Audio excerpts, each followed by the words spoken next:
نبی پاک صلی اللہ علیہ وسلم کی حدیث کا مفہوم ہے کہ لا سفر، سفر کے بارے میں جتنی بھی چیزیں مشہور ہیں اس میں کوئی بھی حقیقت نہیں ہے۔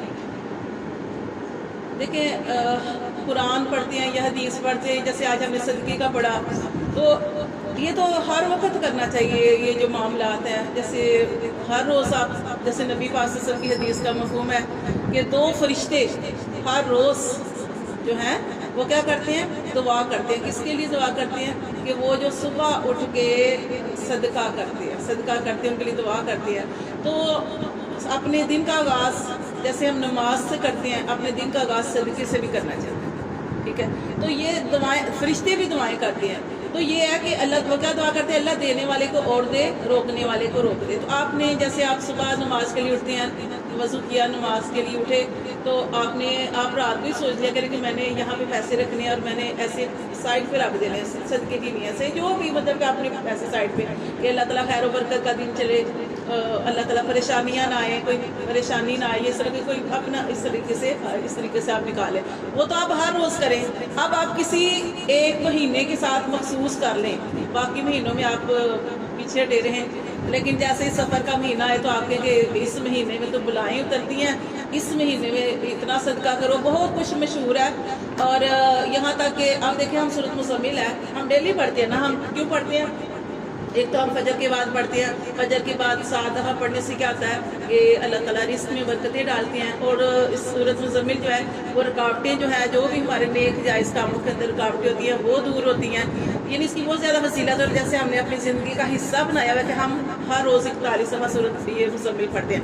اب جو پورا سال لوگ نہیں پڑھتے ہیں تو وہ سفر کے مہینے میں پڑھتے ہیں 313 یا 311، مجھے نہیں پتا کتنی دفعہ، 13 دفعہ، تو وہ صرف سفر کے مہینے میں پڑھتے ہیں کہ اس مہینے میں بلائیں اترتی ہیں تو سفر کے مہینے میں اتنی سورۃ مزمل اس تعداد میں پڑھتے ہیں۔ یا اسی طرح وہ آٹے کی 365 گولیاں بنا لیتے ہیں، مجھے تعداد کا صحیح نہیں پتا، مجھے اتنی شاید گولیاں بناتے ہیں، اور وہ جا کے اس کو بنا کے کچھ پڑھائی کر کے تو وہ دریا میں ڈال آتے ہیں، دریا میں ڈالیں، وہ مچھلیوں کو ڈالیں، لیکن یہ اس مہینے کے ساتھ مخصوص نہ کریں۔ یہ آپ کام کرتے ہیں آگے پیچھے بھی کر لیں کہ آپ نے خاص اس مہینے میں کرنا ہے، اور فکس تعداد کر کے کہ 365 بنانی ہے، اور سورۃ مزمل بھی ہم نے اتنی پڑھنی ہے، اور چنے بھی جو تھے وہ بھی اسی مہینے میں جو ہے ابالتے ہیں۔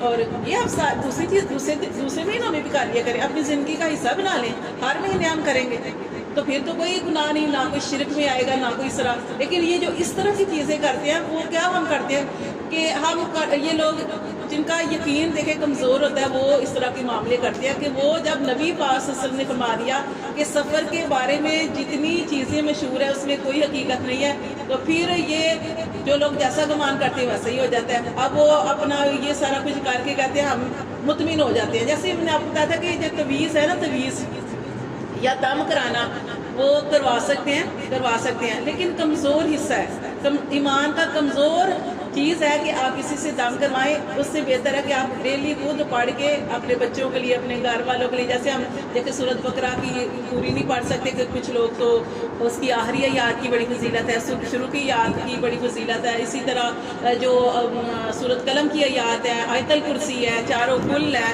مطلب یہ ساری چیزیں جو ہے یہ تو کر سکتے ہیں، یہ روز پڑھتے رہیں۔ لیکن کیا ہے کہ کچھ لوگ جو ہے نا وہ خاص اسی مہینے کے اندر جو ہے، اور کسی وقت وہ خود نہیں پڑھتے، ایک دم ہمیں بھی یہاں کسی نے، مجھے تو اس وقت اتنا پتا نہیں تھا، کسی نے یہاں پہ مجھے بھی یہ دے دی، یہ گولیاں سی بنا کے یہ پڑھنی ہے، میں نے کہا پتہ نہیں کیا مشکل ہے۔ تو یہ مطلب کہ کیا ہے کہ یہ لوگ خاص اسی مہینے کے اندر یہ ساری چیزیں کرتے ہیں۔ تو یہ سارا کچھ کرنا اگر آپ نے کرنا ہے، آپ چاہتے ہیں کہ مچھلیوں کو ہم کوئی خوراک ڈالیں، آپ چاہتے ہیں کہ ہم سورۃ مزمل پڑھیں یا کچھ بھی پریشانیاں دور ہو، تو آپ ہر روز کر سکتے ہیں، صدقہ بھی آپ ہر روز کر سکتے ہیں۔ خاص اسی مہینے کے ساتھ مخصوص کرنا جو ہے وہ شرک میں آتا ہے، یہ ساری چیزیں ٹھیک نہیں ہیں۔ لیکن اللہ تعالیٰ قرآن مجید میں ارشاد فرماتے ہیں قُل لَن يُصِيبَنَا إِلَّا مَا كَتَبَ اللَّهُ لَنَا هُوَ مَوْلَانَا وَعَلَى اللَّهِ فَلْيَتَوَكَّلِ الْمُؤْمِنُونَ، کہ اللہ تعالیٰ نے فرمایا کہ انسان کو کوئی بھی چیز تکلیف نہیں پہنچا سکتی، مگر ہاں وہ جو اللہ نے انسان کی قسمت میں لکھ دی ہے، اور آپ جانتے ہیں کہ اللہ تعالیٰ نے ہماری قسمت ہمارے پیدا ہونے سے 50,000 سال پہلے لکھ دی ہے۔ جیسے کہ آپ جانتے ہیں کہ جیسے ہم قرآن پڑھتے ہیں تو قرآن کے اندر اللہ تعالیٰ نے کیا فرمایا؟ اللہ تعالیٰ نے ارشاد فرمایا کہ اس دنیا میں جتنی بھی مخلوق میں نے پیدا کی اور پیدا کرنی ہے، اور قیامت تک جتنے لوگوں نے ابھی پیدا ہونا ہے، وہ سارے کے سارے اللہ سے عہد کر کے آئے ہیں. کیا الستُ بربکم، اللہ تعالیٰ نے ان سے عہد لیا کیا میں تمہارا رب نہیں ہوں. قرآن کے اندر آپ پڑھ چکے ہیں. تو سب ہم اللہ تعالیٰ نے فرمایا کہ سارے انسان اقرار کر کے آئے اور کہہ کے آئے کہ اللہ تو ہی ہمارا رب ہے. پھر بھی اس کے باوجود اللہ نے نبی بھیجے، کتابیں نازل کی، سارا کچھ کیا. اسی طرح جیسے آپ جانتے ہیں، یہ ہمیں نہیں پتہ نا، یہ ہمیں کتابوں سے پتہ چلتا ہے کہ ہم اقرار کر کے. اسی طرح جیسے ابراہیم علیہ السلام نے اللہ کا گھر بنایا تو اللہ تعالیٰ نے فرمایا کہ ابراہیم علیہ السلام آواز لگاؤ کہ یہاں پہ طواف کرنے کے لیے آؤ، اعتکاف کرنے کے لیے آؤ، اللہ کے گھر کو صاف کرو گندگی سے اور یہ عبادت کرنے کے لیے آؤ. تو ابراہیم علیہ السلام نے کیا کہا تھا کہ اللہ میری آواز کہاں تک پہنچے گی. تو اللہ تعالیٰ نے فرمایا کہ ابراہیم علیہ السلام آواز لگانا تمہارا کام ہے، پہنچاؤں گا میں. ابراہیم علیہ السلام نے آواز لگائی جب اللہ کے گھر کو بنایا، آواز لگائی کہ اللہ کے گھر میں آؤ اعتکاف کرنے کے لیے، اعتکاف کرنے کے لیے، نماز کے لیے، یہ جیسے قرآن کے اندر آیت ہے. تو وہ کہاں تک گئی آواز؟ جتنی انسانیت نے پیدا ہونا ہے سب تک گئی. جو قیامت تک جنہوں نے آنا وہاں تک ان کی آواز گئی، اللہ نے پہنچائی نا، وہاں تک گئی. اور جس نے جتنی دفعہ کہا لبیک کہا ان کی پکار پہ، اتنی دفعہ وہ حج اور عمرہ کرنے جائیں گے. یہ ہمیں کہاں سے پتہ چلتا ہے؟ یہ قرآن سے پتہ چلتا ہے، یہ حدیث سے پتہ چلتا ہے. اور نبی پاک صلی اللہ علیہ وسلم نے ارشاد فرمایا کہ میں تمہارے اندر 2 چیزیں چھوڑ کے جا رہا ہوں، اگر ان کو مضبوطی سے پکڑ لو گے تو کبھی گمراہ نہیں ہوگی. وہ کون سی چیزیں ہیں؟ قرآن اور حدیث، میرا عمل، سنت نبی پاک صلی اللہ علیہ وسلم کی. جب ہم ان 2 چیزوں کو پکڑ لیں گے ہم کہیں بھی گمراہ نہیں ہوگے. اب نبی پاک صلی اللہ علیہ وسلم نے تو اس طرح کا کوئی عمل نہیں کیا. جب نبی پاک صلی اللہ علیہ وسلم نے فرما دیا لا سفرا، سفر کے بارے میں جو چیزیں مشہور ہیں اس میں کوئی حقیقت نہیں ہے، تو پھر ہم اس مہینے کو منحوس جو سمجھتے ہیں، جیسا ہم سمجھیں گے ہمارے ساتھ ویسا ہی ہوگا. جیسا ہم سمجھیں گے وہ ہمارے ساتھ ایسا ہی ہوگا. جیسے ہم سمجھیں اس کے پہلے 13 دن بڑے سمجھے جاتے ہیں اور 13 تاریخ کو 13 تیزی کہا جاتا ہے. مردوں کے اوپر بھاری دن کہ مردوں کو گھر سے نہیں نکالنا، کاروبار پہ اس دن نہ جائیں، سفر نہ کریں، مردوں کو کچھ ہو جائے گا. یہ آپ جانتے ہیں کہ اس کی حقیقت آپ کو میں پہلے کتنی دفعہ بتا چکی ہوں کہ اس کی حقیقت کیا تھی کہ وہ 3 مہینے تھے. کتنے مہینے تھے؟ تو 4 مہینے، لیکن 3 مہینے چونکہ اکٹھے آتے ہیں حرمت والے مہینے، ذوالقعدہ، ذوالحجہ، محرم اور ایک رجب ہے. 4 مہینے ہیں، 3 مہینے اکٹھے آتے ہیں. 3 مہینے کافر لوگ، مشرک لوگ بھی اس مہینے کا احترام کرتے تھے، ان تینوں مہینوں کا، 4 مہینوں کا احترام کرتے تھے. لیکن چونکہ یہ مہینے اکٹھے آ گئے، جیسے ہمارے لیے رمضان کا مہینہ آتا ہے تو ہم 1 مہینے میں کیسے رکے رہتے ہیں اور عبادت کرتے ہیں. عورتیں جو حالانکہ کتنا کچھ کرتی ہیں لیکن وہ بھی رمضان کے اس مہینے میں اپنی عبادت خوب کرتی ہیں، نمازیں پڑھتی ہیں، قرآن ہر طرح سے. اور یہ بھی کہتی ہیں کہ ہم نے کسی سے چگلی نہیں کرنی، غیبت نہیں کرنی، ہم نے اپنی نمازوں کو، ہم نے ساری عبادت کو قبول کروانا ہے. تو کیسے جم کی عبادت کرتے. ایسے ہی کافر لوگ جو لڑائیاں کرتے تھے نا، وہ اپنی لڑائیاں، جھگڑے، فتنے فساد، جو چوریاں ڈالتے تھے، چوریاں کرتے تھے، چوریاں چھوڑ دیتے، ڈاکے ڈالتے تھے، ڈاکے ڈالنے بند کر دیتے. وہ کہتے تھے کہ یہ حرمت والے مہینے ہیں، ہم نے اس کا احترام کرنا ہے. 3 مہینے ذوالقعدہ، ذوالحج، محرم، 3 مہینے اس کا خوب احترام کرتے. لیکن جیسے ہی محرم کا مہینہ آتا تو جیسے وہ رکے ہوتے تھے، وہ کسی چیز سے رکے ہو تو پھر اس سے بڑھ کے، تو پھر وہ اس سے بڑھ کے وہ غلط کام کرتے تھے. محرم کے مہینے میں، سفر کے مہینے میں، ہاں ذوالقعدہ، ذوالحجہ، محرم، یہ 3 مہینے رکتے. اور سفر کے مہینے میں، سفر کے مہینے میں وہ بڑھ چڑھ کے لڑائی جھگڑے کرتے، چوری ڈاکے ڈالتے، لڑائیاں جھگڑے کرتے، جس کی وجہ سے ان کے مرد مارے جاتے تھے اور گھر خالی ہو جاتے تھے. اور انہوں نے کہا لیا کہ یہ سفر کا مہینہ منحوس مہینہ ہے، اس مہینے میں ہمارے گھر خالی ہو جاتے ہیں. سفر المکان، یہ گھر خالی ہو جاتے ہیں، یہ منحوس مہینہ ہے. تب سے یہ چیزیں جو ہے اس طریقے سے مشہور کر دی گئی ہیں. لیکن ہم نے کس بات پہ یقین رکھنا ہے کہ نبی پاک صلی اللہ علیہ وسلم نے اس ساری چیزوں کو آ کے ختم کیا اور فرمایا کہ اس میں کوئی نحوست نہیں ہے، یہ جو ہے دوسرے مہینوں کی طرح ایک مہینہ ہے. اس لیے آپ سے فرمایا کہ اس کا مطلب ہے کہ نہ کوئی گھڑی منحوس ہے، نہ کوئی دن منحوس ہے، نہ کوئی جو مہینہ منحوس ہے. اگر نحوست ہے تو اس میں ہے ہمارے اعمال کی وجہ سے. اگر ہمارے اوپر تکلیفیں آتی ہیں، اور اللہ تعالیٰ نے قرآن میں فرمایا کہ انسان کے اوپر جو تکلیفیں آتی ہیں، پریشانیاں آتی ہیں، انسان کو سمجھنا چاہیے کہ اس کے ہاتھوں کی کمائی ہے. ہاں بعض دفعہ آزمائش بھی ہوتی ہے، جیسے یعقوب علیہ السلام کے اوپر آزمائش آ گئی، کیسی بیماری آ گئی. ایوب علیہ السلام کے اوپر تکلیف آئی، یعقوب علیہ السلام کے اوپر تکلیف آئی، یوسف علیہ السلام کے ذریعے آزمائے گئے. تو تکلیفیں آتی ہیں، بعض دفعہ آزمائشیں ہوتی ہیں، بعض دفعہ ہمارے گناہوں کا نتیجہ ہوتی ہے. ہمارے اوپر تو تکلیفیں جو آتی ہیں سب وہ ہمیں یہی سمجھنا چاہیے کہ واقعی ہم تو گناہ کرتے ہیں، ہمارے گناہوں کی وجہ سے آتی ہیں. وہ تو پیغمبر تھے جن کے اوپر آزمائشیں اس طریقے سے آتی تھی. تو بہرحال آزمائشیں تو زندگی کا حصہ ہیں، تکلیفیں تو زندگی کا حصہ ہیں. لیکن اب یہ نہیں ہے کہ تکلیفیں آئی ہیں تو ہم کہیں کہ جیسے کہ آپ باہر نکلتے ہیں، کوئی ایسی عورت جو آپ کے سامنے آ جاتی ہے اور آپ کہتے ہیں کہ اس کی تو زبان کالی ہے، یہ جو کہتی ہے یہ پورا ہو جاتا ہے. کسی عورت کو منحوس سمجھنا، کسی مرد کو منحوس سمجھنا، کسی جانور کو منحوس سمجھنا. جیسے کہ یہ پرانے زمانے میں الو کی آواز سنتے تو کہتے تھے کہ اب تکلیف آنے والی ہے، کوئی پریشانی آنے والی ہے. کسی جانور یا فال لینا یا ستاروں سے حال معلوم کرنا، یہ ساری چیزیں دیکھیں، یہ ساری چیزیں غلط ہیں، سب کچھ غلط ہے. ہاتھ دکھانا، ہاتھ دیکھنے دکھانے، یہ بھی ساری چیزیں غلط ہیں.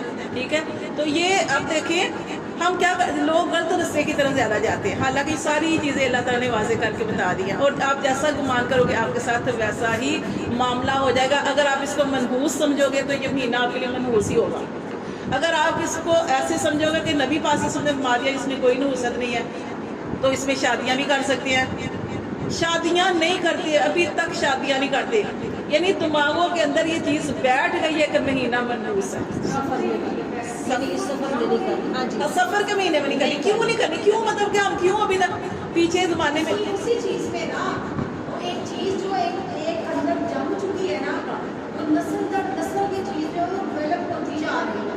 اس کو مطلب وہ کہتے ہیں برین واش کرنا، اس کو واش نہیں کیا جاتا، بلکہ وہ نسل در نسل وہ چیز ابھی بھی چل رہی ہے. ہاں جی، حضرت علی اور حضرت فاطمہ رضی اللہ تعالیٰ عنہ کا نکاح ہوا تھا. وہ لوگ اس لیے نہیں شادی کرتے نا کہ یہ سفر کا مہینہ منحوس ہے، اس میں شادی کامیاب نہیں ہوگی. حضرت فاطمہ اور حضرت علی رضی اللہ تعالیٰ عنہ کا نکاح ہوا تھا. پھر انہوں نے کہا کہ شادی ہو جائے تو بچے نہیں ہوتے. اللہ نے اولاد دیکھے، ایسے اتنے پیارے بچے دیے کہ دیکھے کیسے ان کا جنت کے سردار ہیں. اللہ تعالیٰ نبی پاک صلی اللہ علیہ وسلم نے خوشخبری سنا دی. تو یہ ساری چیزیں آپ کے سامنے ہیں. پھر بھی ہم اسی چیز پہ جمے ہوئے کہ سفر کے مہینے میں شادی نہیں کرنی. یہ کیوں ابھی تک؟ کیونکہ محرم دیکھیں، ہم شادی محرم میں بھی کر سکتے ہیں، شادی ہم محرم میں بھی کر سکتے ہیں. ہاں وہ آپ کا ایک علیحدہ چیز ہے کہ آپ سوچتے ہیں کہ چلو یہ وہ مہینہ ہے کہ ہم احترام کرتے ہیں کہ چلو جی، لیکن کوئی منع نہیں ہے کہ آپ اس مہینے میں شادی نہیں کر سکتے. سفر کے مہینے میں اس کو ویسے منحوس قرار دے دیا. اب کتنی شادیاں ربیع الاول کے مہینے میں ہوتی ہیں، وہ بھی کامیاب نہیں ہوتی. اس لیے لوگ کرتے ہیں نا کامیابی ہوگی کہ یعنی وہ اچھا، چلو ٹھیک ہے، اچھا شگون لینا چاہیے. جیسے کہ کچھ لوگ جو ہے نا وہ ربیع الاول کے مہینے میں شادی کرتے ہیں. نبی پاک صلی اللہ علیہ وسلم اچھا شگون لیتے تھے. جیسے کہ ایک صحابی تھے نا، وہ محفل کے اندر آئے، ان کا نام سہل تھا. تو وہ تشریف لائے تو آپ سے فرمایا کہ اب سہل آ گیا تو اب کام سہل ہو جائے گا، آسان ہو جائے گا. اچھا شگون لیتے تھے، برا شگون کبھی نہیں لیا. بلی کالی آگے سے گزر گئی، کتنی دفعہ میرے آگے سے گزرتی ہے اور میں کہتی ہوں اللہ کیا وہ اس چیز کو توڑنا ہوتا ہے. آپ نے کالی بلی آپ کے آگے سے گزر گئی، آپ نے کہا کہ اب میرا کام ہے، جو جس کام پہ جا رہی تھی اب نہیں جاؤں گی، وہ میرا کام ہی نہیں ہو رہا. کیوں؟ بلی کی کیا طاقت ہے؟ آپ کہیں لا حول ولا قوت الا باللہ اور کام کر دیں، جس کام پہ گئے ہیں اللہ کا نام لے کے کر دیں، آپ کا کام ہو جائے گا. تو یہی کہہ رہے ہیں، کسی انسان کو منحوس سمجھنا، کسی پرندے کو منحوس سمجھنا، کسی یعنی کہ ہاں جی کوئی یہ مت اس طرح کے کسی گھڑی کو منحوس سمجھنا. دیکھیں نا، آپ قرآن پڑھ چکے ہیں، قرآن کے اندر موسیٰ علیہ السلام کا واقعہ، موسیٰ علیہ السلام کا واقعہ کہ قبطیوں کے اوپر جتنے عذاب آئے، خون کا، ٹڈیوں کا، جوؤں کا، کتنے عذاب، کتنے زیادہ عذاب آئے. 7 عذابوں کا ذکر ہے. اور ہر جب بھی عذاب آتا تھا تو وہ کیا کہتے تھے؟ پہلے کہتے تھے موسیٰ علیہ السلام کی نحوست ہے. دیکھیں اللہ معاف کرے، اللہ کے نبی کی تو برکتیں ہوتی ہیں، لیکن وہ موسیٰ علیہ السلام کو منحوس سمجھتے تھے. نحوست تو ان کے اعمال کے اندر تھی. جو بھی گناہ ہوتے ہیں یا گناہ آتے ہیں، گناہوں کے اوپر تکلیفیں آتی ہیں، ہمیں گناہ ہم کرتے ہیں اس کے اوپر ہمیں تکلیفیں آتی ہیں، وہ ہمارے اعمال کی وجہ سے آتی ہیں، اور وہ بھی ہمارے لیے اچھی ہوتی ہیں اگر تکلیفیں آ گئی. کیونکہ تکلیفیں جو ہوتی ہیں یا تو ہمیں اللہ سے قریب کر دیتی ہیں، زیادہ تر قریب کر لیا، کچھ لوگ دور بھی ہو جاتے ہیں، تکلیفوں کی وجہ سے نشکرے ہو جاتے ہیں، اپنی زبان سے اس طرح کے کلمات ادا کرتے ہیں کہ اللہ ہمیشہ کے لیے ناراض ہو جاتا ہے، اور بعض دفعہ اپنی زبان سے ایسے الفاظ نکالتے ہیں کہ حدیث میں آتا ہے کہ انسان بعض دفعہ اپنی زبان سے ایسے شکرانہ کلمات الفاظ ادا کرتا ہے، ایسی اچھی باتیں کرتا ہے کہ وہ رب کو باتیں اتنی اچھی لگتی ہیں کہ رب ہمیشہ کے لیے اس بندے سے راضی ہو جاتا ہے۔ تو اس لیے تکلیفیں جب آتی ہیں تو وہ بھی ہمارے درجات کو بلند کرنے کے لیے آتی ہے۔ اگر ہم تکلیفوں پہ صبر کرتے ہیں تو اللہ جل عطا فرماتے ہیں، اور حدیث ہم نے پڑھی تھی کہ صبر کرنے والے قیامت والے دن بغیر حساب کتاب کے جنت میں جائیں گے، کیونکہ آپ کو حدیث بتائی تھی کہ نبی پاک صلی اللہ علیہ وسلم نے ارشاد پایا کہ فرشتوں سے کہیں گے اس فلاں بندی کا حساب کھول دو، جب وہ کھولنے لگیں گے تو اللہ تعالیٰ خود ہی منع فرما دیں گے کہ نہیں اس کا حساب نہیں کھولنا۔ فرشتے کہیں گے کیوں اللہ تعالیٰ؟ وہ اس لیے کہیں گے کہ اللہ تعالیٰ فرمائیں گے اس لیے کہ یہ میری بندی تکلیفیں برداشت کرتے کرتے اس کی زندگی ختم ہو گئی، میرے پاس آ گئی، اب اس کا کوئی حساب کھولنا ہی نہیں ہے، اس کو بغیر حساب کتاب کے جنت میں داخلہ کریں گے۔ اور جیسا آپ گمان کریں گے، آپ کو میں وہ واقعہ تو نہیں بتاؤں گی، بس اس کا نام ہی ذکر کروں گی۔ جیسے وہ دریائے دجلہ وہ چلتا نہیں تھا تو کیسے چلا تھا؟ کیسے چلا تھا؟ گمان تھا لوگوں کا کہ یہ دریا چلے گا ہی نہیں، جب تک اس کے اندر کنواری لڑکی، اکیلی لڑکی، اکلوتی لڑکی سال کی فلاں ڈیٹ کے اندر نہیں ڈالی جائے گی، وہ چلے گا نہیں۔ چل پڑا نا، یہ گمان ہوتے ہیں۔ اسی طرح ایک واقعہ میں نے آپ کو پہلے بھی بتایا تھا، ایک آدمی تھا، ایک پیر صاحب کا واقعہ۔ ایک پیر صاحب تھے تو ایک دن وہ اپنے مرید کے گھر گئے، مرید اپنے پیر کو دیکھ کر بڑا خوش ہوا، اور مرید نے کہا کہ آپ ہمارے گھر آئے ہیں، پیر صاحب بیٹھے، ان کی عزت کی، ان کو بٹھایا۔ تو مرید کے منہ سے ایک بات نکل گئی۔ کیا بات نکلی؟ مرید نے کہا کہ پیر صاحب آج ہماری بھینس نے بچہ دیا ہے، ہماری بھینس نے بچہ دیا ہے، آج میں بڑا خوش ہوں۔ تو مرید نے جب یہ بات بتائی تو پیر صاحب نے کہا چلو آج تو گولی کھائیں گے۔ اب وہ جب یہ ورڈ گئے انہوں نے پیر صاحب نے، تو مرید کے رنگ اڑ گیا اس کا۔ اس نے کہا، وہ اب پیر صاحب مرید کو دیکھیں گے بھائی اس کا کیوں رنگ اڑ گیا، اس کو تو خوشی ہونی چاہیے تھی، لیکن اس نے دیکھا کہ ان کا جو اس بندے کا رنگ ہی اڑ گیا۔ وہ پھر کیا ہوا واقعہ، وہ مرید کہنے لگا کہ یہ میں آپ کو گولی نہیں دے سکتا۔ انہوں نے کہا کیوں نہیں دے سکتے؟ انہوں نے کہا کہ اس لیے کہ ہمارے خاندان میں یہ بات ہے کہ ہمارے گھر کے اندر جو بھی جانور ہوتا ہے اس کی بولی اگر کسی غیر کو دے دے تو ہماری بھینس مر جاتی ہے، ہماری بھینس مر جاتی ہے، اس لیے ہم اپنے گھر کا دودھ بولی جو ہوتی ہے وہ کسی غیر کو نہیں دیتے، آپ ہمارے پیر ہی ہیں۔ پر وہ پیر صاحب کہنے لگے میں تو پینی ہے، اب میں نے پینی ہے۔ تو وہ مرید تھا تو وہ پکا مرید، بہرحال وہ ڈر گیا، اپنے گھر والوں کو بات بتائی۔ گھر والوں نے کہا کہ یہ آپ کیسی باتیں کر رہے ہو، اپنے پیر کو گھر لے آئے اور اتنا ہماری اس کو بولی دو گے ہماری تو بھینس مر جائے گی، تو ہم نے تو یہ کام کرنے نہیں دینا۔ لیکن وہ مرید جو تھا وہ بڑا پکا تھا، اس نے خود ہی پیالے میں ڈالی اور لے کے چلا گیا۔ گھر والے چیخ رہے ہیں، چلا رہے ہیں بھائی اس کو نہ دینا، ہماری بھینس نے مر جانا، ہماری بھینس نے مر جانا، لیکن وہ لے کے چلا گیا۔ اب وہ جو کیا تھا، جیسے ہی منہ لگایا پیر صاحب نے، باہر سے چیخنے چلانے کی آوازیں آ گئی۔ ادھر اس نے وہ منہ کو لگایا پیالہ دودھ پینے کے لیے، باہر بھینس لیٹ گئی، بھینس تڑپنے لگی۔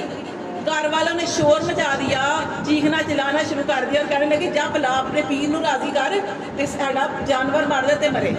اب وہ پیر صاحب نے پھر بھی باتیں سنی لیکن پی لی، انہوں نے پورا پیالہ ختم کر دیا، پورا پیالہ ختم ہوا، رکھ کے کہنے لگے چلا میرے ساتھ۔ باہر آئے، دیکھا تو بھینس جو تھی وہ تڑپ رہی تھی، ٹانگیں مار رہی ہے، تو ایسے نہ تڑپ رہی ہے۔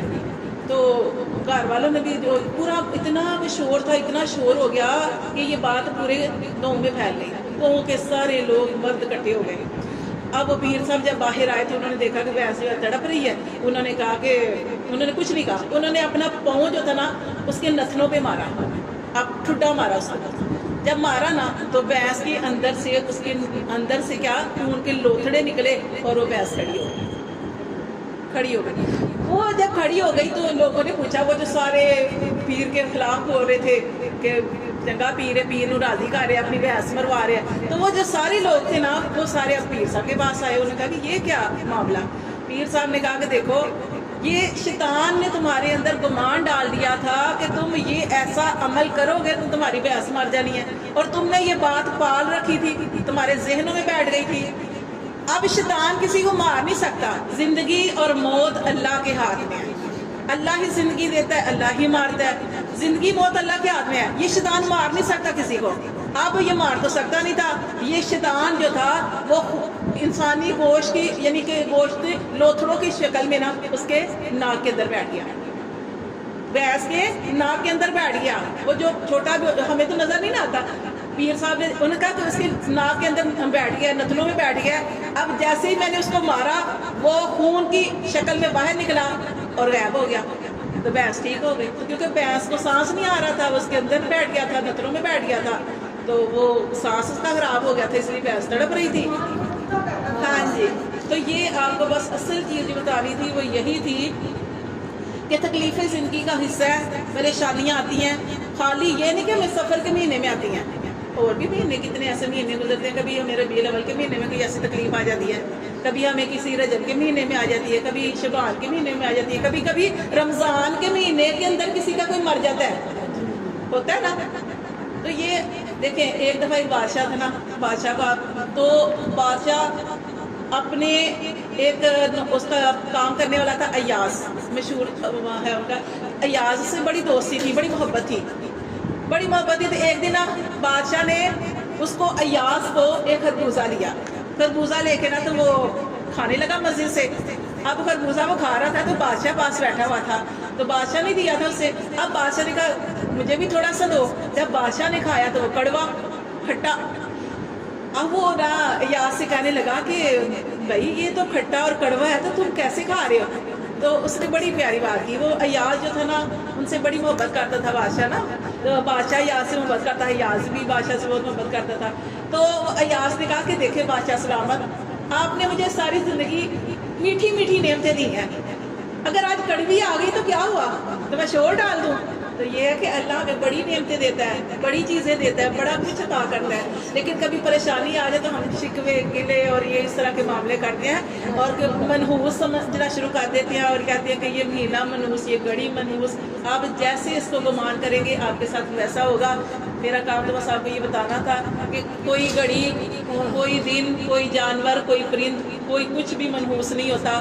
ایک اونٹ تھا نا، ایک اونٹ، اس کو خارش پڑ گئی، جب خارش پڑ گئی تو وہ نبی پاک صلی اللہ علیہ وسلم کے پاس آئے اور انہوں نے کہا کہ اللہ کے رسول ہمارے اس اونٹ کو خارش پڑ گئی ہے، تو کیا ہم اس جانور کو، اس اونٹ کو دوسرے اونٹوں سے علیحدہ باندھ دیں؟ آپ صلی اللہ علیہ وسلم نے بڑی پیاری بات ارشاد فرمائی، آپ نے فرمایا کہ دیکھو اس کو خارش کہاں سے پڑی، تم اس لیے اس کو علیحدہ باندھنا چاہتے ہو نا کہ اس کو خارش پڑ گئی کسی اور کو نہ پڑ جائے، تو یہ بتاؤ کہ اس کو خارش کہاں سے پڑی ہے؟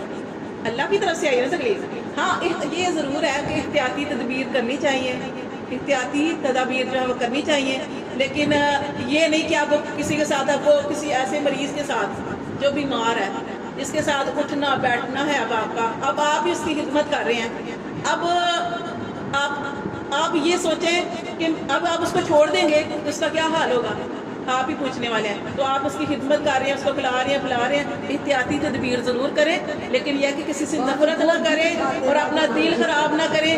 بیماری اس وقت نبی پاک صلی اللہ علیہ وسلم نے ارشاد فرمایا کہ لا سفرا، سفر کے مہینے میں کوئی نحوست نہیں، آپ نے یہ بھی ارشاد فرمایا کہ کوئی بیماری متعدی نہیں ہوتی، کہ کوئی بیماری کسی کو کسی سے نہیں لگتی، یہ بھی یقین رکھ لیں، اگر لگے گی تو وہ اللہ نے لکھ دیا تھا تقدیر میں۔ اور تیسرا آپ نے ارشاد فرمایا ستاروں میں کوئی حقیقت نہیں، پھر آپ نے فرمایا الو کے بولنے میں کوئی نحوست نہیں، کہ الو کی آواز آتی تھی نا تو کہتے تھے کہ کوئی پریشانی آنے والی ہے، پریشانی کوئی تکلیف آنے والی ہے، تو یہ ساری چیزیں سمجھ لیں کہ ایسا کچھ بھی نہیں ہے۔ اور وہ بھی بات بہت مشہور ہے کہ آخری دنوں میں، آخری بدھ میں چوری بناتے ہیں اور باغ میں وہ کچھ لوگ غسل کر کے تو سیر و تفریح کے لیے جاتے ہیں، اب کہیں بھی نہیں لکھا ہوا، کچھ بھی ایسا ہے ہی نہیں ہے، کچھ بھی نہیں ایسا۔ یہ آخری بدھ کے اندر نبی پاک صلی اللہ علیہ وسلم کی طبیعت زیادہ خراب ہو گئی تھی سفر کے مہینے میں، اور یہاں تک کہ زیادہ شدت ہو گئی، تو پھر آپ صلی اللہ علیہ وسلم 12 ربیع الاول کو اس دنیا سے آپ صلی اللہ علیہ وسلم کا وصال ہو گیا۔ سفر میں